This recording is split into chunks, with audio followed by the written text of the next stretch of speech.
ನಿಮ್ ಜೈಲು ಅಧಿಕಾರಿಗಳು ಏನ್ ಮಾಡ್ತಾ ಇದ್ರು? ಮತ್ತೆ ಮಾಡಿಸೋದು ನೀವೇ, ಅಲ್ಲಿಂದ ಫೋಟೋ ತೆಗೆದು ಆಚೆ ಬರೋದು ನಿಮ್ದೇ ಸ್ಕೀಮು. ಹೊಟ್ಟೆಗೆ ಒಳ್ಳೆ ಸ್ಕೀಮು. 2 ಗ್ಯಾಂಗ್ ಐತೆ ಅಲ್ಲಿ, ಜೈಲಲ್ಲೇ 2 ಪಾರ್ಟಿ. ಒಂದು ಸಪ್ಲೈ ಮಾಡೋ ಪಾರ್ಟಿ, ಇನ್ನೊಂದು ಫೋಟೋ ಮಾಡೋ ಪಾರ್ಟಿ. ದರ್ಶನ್ ಒಂದು ಸಿಗರೇಟ್ ಸೇದಿದ್ಕೆ ಸುಪ್ರೀಂ ಕೋರ್ಟ್ ವರೆಗೂ ಹೊಟ್ಟೋದ್ರಲ್ಲಪ್ಪ ನೀವು. ಕಾಂಗ್ರೆಸ್ ಪಾರ್ಟಿಯವರು ಸುಪ್ರೀಂ ಕೋರ್ಟ್ ವರೆಗೂ. ನಾನು ಬೆಂಬಲ ಮಾಡಲ್ಲ ಯಾರಿಗೂ, ತಪ್ಪೇ ಯಾರು ಮಾಡಿದ್ರು. ದರ್ಶನ್ ಸಿಗರೇಟ್ ಸೇದಿದ್ಕೆ ಸುಪ್ರೀಂ ಕೋರ್ಟ್ ವರೆಗೂ ಅಪೀಲ್ ಹೋಗಿ ಬೇಲ್ ಕ್ಯಾನ್ಸಲ್ ಮಾಡಿದ್ರಲ್ಲ, ಇವ್ರಿಗೇನ್ ಮಾಡ್ತೀರಾ ಈಗ? ಇವ್ರಿಗೇನ್ ಮಾಡ್ತೀರಾ ಹೇಳ್ರಿ? ಹೋಗ್ತೀರಾ ಸುಪ್ರೀಂ ಕೋರ್ಟ್ಗೆ? ಧೈರ್ಯ ಇದ್ರೆ ಹೋಗಿ ಸುಪ್ರೀಂ ಕೋರ್ಟ್ಗೆ. ಇಷ್ಟೊಂದು ಅನಾಹುತ ಆಗಿದೆಯಲ್ಲ. ಇದು ಕಾಂಗ್ರೆಸ್ ಪ್ರಾಯೋಜಿತವಾದಂತ ಭಯೋತ್ಪಾದಕರ ಒಂದು ಸಾಫ್ಟ್ ನೇಚರ್ ಏನಿದೆ.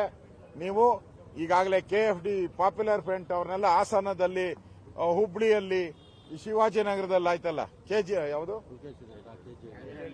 KJ ಹಳ್ಳಿ, DJ ಹಳ್ಳಿ, ಇವ್ರನ್ನೆಲ್ಲ ಬಿಟ್ಬಿಟ್ಟು ಇವರೆಲ್ಲ ಈಗ ಸಪ್ಲೈ ಗ್ಯಾಂಗು. ಇವ್ರದೇ ಏಜೆನ್ಸಿ ಇದೆ. ಇವ್ರನ್ನ ಏನ್ ಬಿಟ್ಟಿದ್ದಾರೆ ಅಂದ್ರೆ, ನೀವು ಜೈಲೊಳಗಡೆ ಭಯೋತ್ಪಾದಕರಿಗೆ ಸಪ್ಲೈ ಮಾಡಿ ಅಂತ ಕಾಂಗ್ರೆಸ್ ಅವರೇ ಬಿಟ್ಟಿರೋದು. ಇಲ್ಲಾಂದ್ರೆ ಕೇಸ್ ವಾಪಸ್ ತೆಗಿತಾ ಇದ್ರು. ನನ್ಗನ್ಸತ್ತೆ ಕರ್ನಾಟಕದಲ್ಲಿ ಈ ಲಾ ಅಂಡ್ ಆರ್ಡರ್ ಸತ್ತೋಗ್ಬಿಟ್ಟಿದೆ. ಹೇಳೋರು ಯಾರು ಇಲ್ಲ. ಈ ಮುಖ್ಯಮಂತ್ರಿ, ಉಪಮುಖ್ಯಮಂತ್ರಿ ಕಚ್ಚಾಡದಲ್ಲಿ ಈ ಗೃಹ ಸಚಿವರು ಕಾಣೆ ಆಗಿದ್ದಾರೆ. ಏನ್ ಕೇಳಿದ್ರು ನೋಡೋಣ, ವರದಿ ತರ್ಸ್ಕೊಂತೀನಿ, ಮಾತಾಡ್ತೀನಿ, ನನಗೆ ಗೊತ್ತಿಲ್ಲ, ಇಷ್ಟೇ. ಈ ಸರ್ಕಾರ ನೆಗೆದು ಬಿದ್ದೋಗಿದೆ. ಇವತ್ತು ರಾಜ್ಯದಲ್ಲಿ ನೆಗೆದು ಬಿದ್ದೋಗ ಸರ್ಕಾರ. ಶವಯಾತ್ರೆ ನಡೀತಾ ಇದೆ. ಆ ಶವಕ್ಕೆ ಹಿಂದೆ ಯಾರು ಮುಂದೆ ಯಾರು ಹೊರಕ್ಕೆ? DK ಶಿವಕುಮಾರ್ ಮುಂದೆ ಹೊರಬೇಕಾ, ಸಿದ್ದರಾಮಯ್ಯ ಮುಂದೆ ಹೊರಬೇಕಾ? ಅಷ್ಟೇ ಇವತ್ತು ಚರ್ಚೆ ನಡೀತಾ ಇರೋದು. ಸತ್ತಿರೋ ಹೆಣ ಇವತ್ತು ಕರ್ನಾಟಕದಲ್ಲಿರೋ ಸರ್ಕಾರ, ಸತ್ತಿರೋ ಹೆಣ ಕಾಂಗ್ರೆಸ್ ಸರ್ಕಾರ. ಇವರಿಬ್ರು ಕಿತ್ತಾಡ್ತಾ ಇರೋದು. ಹೆಣಕ್ಕೆ ಮುಂದೆ ಹೊರಬೇಕಾ, ಹೆಗಲು ಕೊಡ್ಬೇಕಾ, ಹಿಂದೆ ಕೊಡ್ಬೇಕಾ? ಅಷ್ಟೇ ಇವರಿಬ್ಬರು ಕಿತ್ತಾಟ.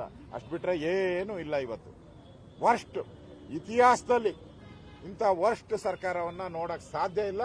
ಇದೊಂದು ಪಾಪಿಗಳ ಸರ್ಕಾರ. ಈ ಸರ್ಕಾರಕ್ಕೆ ಜನಗಳೇ ಮೋಕ್ಷ ಕೊಡ್ತಾರೆ ಆದಷ್ಟು ಶೀಘ್ರವಾಗಿ.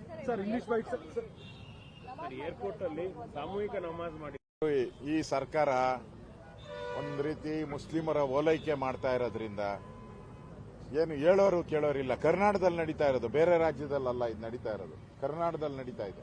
ಕರ್ನಾಟಕದಲ್ಲಿ ನಡೀತಾ ಇದೆ ಅಂತಂದ್ರೆ ಸಿದ್ದರಾಮಯ್ಯ ಪ್ರಾಯೋಜಿತ ಇದೆಲ್ಲ. RSS ಅವ್ರ ಕಂಡ್ರೆ ದುರ್ಗುಟ್ಕೊಂಡು ನೋಡೋದು, ಮುಸ್ಲಿಮರ ಕಂಡ್ರೆ ತಪ್ಕೊಳೋದು, ಟೋಪಿ ಹಾಕೊಳ್ಳೋದು, ಇಷ್ಟೇ ಇವ್ರದು. ಅದರಿಂದ ಈ ಘಟನೆ ಏನಿದೆ ಇದು ಕಾಂಗ್ರೆಸ್ ಇರುವಂತ ಸರ್ಕಾರದಲ್ಲಿ ಮಾತ್ರ ಆಗೋದು. ಇದು ಏರ್ಪೋರ್ಟ್ಗಳಲ್ಲಿ, ಬೇರೆ ಏರ್ಪೋರ್ಟ್ಗಳಲ್ಲಿ ಇದು ಆಗಕ್ಕೆ ಸಾಧ್ಯ ಇಲ್ಲ. ಇದನ್ನು ಕೂಡ ಕಾಂಗ್ರೆಸ್ ಪ್ರಾಯೋಜಿತ ಅಂತಾನೆ ಹೇಳ್ಬೋದು.